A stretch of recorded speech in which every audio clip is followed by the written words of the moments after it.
Intelligence based operation किया था।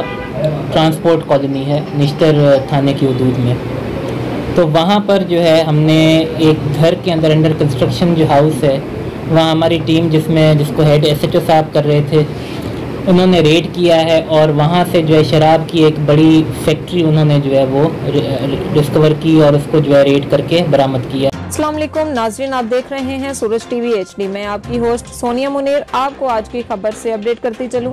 Lahore police का लाहौर शहर को नशे से पाक करने का अज़म। निश्तर कॉलोनी पुलिस की इंटेलिजेंस बेस्ड कार्रवाई ट्रांसपोर्ट कॉलोनी में शराब की फैक्ट्री पर रेड कर दी गई। बड़ी ईद से कबल शराब की बड़ी खेप पकड़ ली। मुलजिमान के कब्जे से 250 लीटर खुली शराब, 800 बोतलें, 3000 खाली बोतलें, केमिकल, कलर, स्टिकर, ढक्कन समेत खामाल बरामद। ASP कहना शुएब मेमन। मुलजिमान जानवरों की खाल में बोतलें छुपाकर सप्लाई करते थे। मुलजिमान में सरगुना रमजान उर्फ जानी 5 साथियों समेत गिरफ्तार।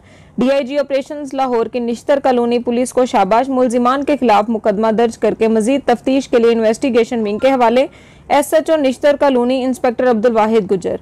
मंशियात फरोशों के खिलाफ जीरो टॉलरेंस पॉलिसी पर अमल पैरा हैं ASP model town Dost Mohammad. मजीद खबरों और अपडेट्स के लिए देखते रहें सूरज टीवी HD। हमारे चैनल को लाइक करें, शेयर करें, सब्सक्राइब करें। शुक्रिया।